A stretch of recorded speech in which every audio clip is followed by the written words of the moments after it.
Welcome to Kidmissing TV. Today we're going to talk about the case of Elixes Stockburger. She was 12 years old when she went missing from Albany, New York on August 7th, 1919. She was last seen going to meet her sister on Washington Avenue and Swan Street. It was a corner she often met her sister on. Some people did say they saw her on that corner. Somebody thought they saw her in a car, and they thought they were gypsies, so they searched all the gypsy trains. They didn't find her. They did offer a $500 reward for her recovery, which today would be $8,199.88, and a $1,000 reward for info leading to an arrest in her case, which is $16,399.77 today. No, I didn't do the math. I asked Google, because I wouldn't even know how to figure that out. Police even sent her description to summer camps, just in case. You know, thinking about it, at first I was a little confused by that, because you have to pay for summer camp, but maybe they thought somebody put her in summer camp. I can't see that happening, though, if you've abducted someone, but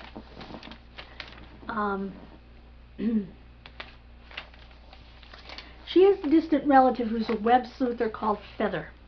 She posted the case when she found it in an old family Bible. It said stolen away, and somebody said, well, could she have gotten married or something, and they didn't approve of the person or whatever. And I know what you're saying. Are you nuts? She's 12. My great-grandfather's sister, in fact, married at 13 to a man in his 30s. He wasn't a pedophile. They married and stayed married the rest of their lives. It was common then, as soon as girls became able to bear a child, they got married. So that's not wacky at all. But as people started researching the case, they realized that, no, she was actually abducted.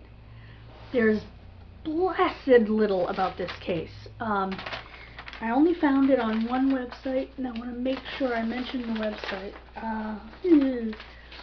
Hold on. I'm trying to find it. It was a history site anyway. And her case came back up when Harriet Menton, M-E-N-T-E-N, age 10, vanished on March 1st, 1921. 2 years later.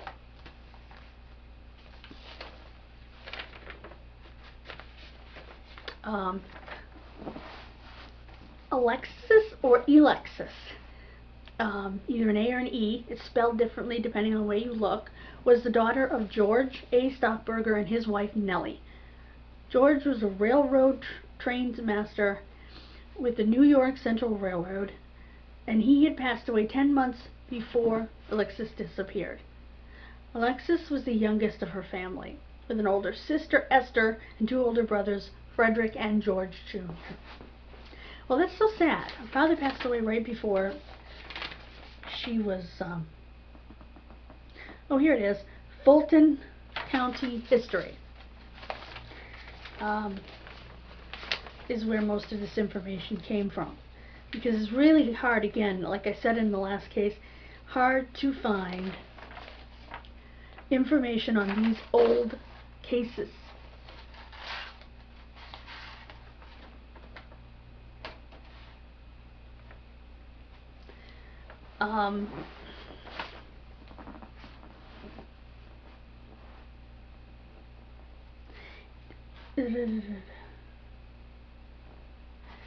Right here, the family Bible Frederick, her brother, had written with regard to her, stolen away.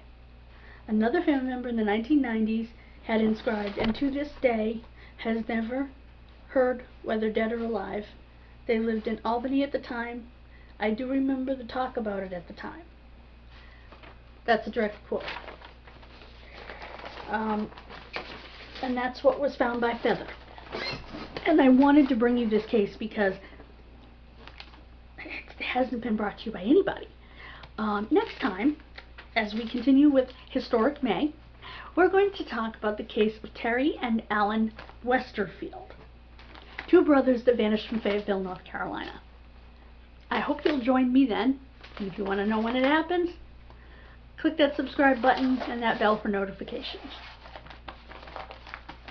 Thank you so much. Have a wonderful rest of your day, and God bless you.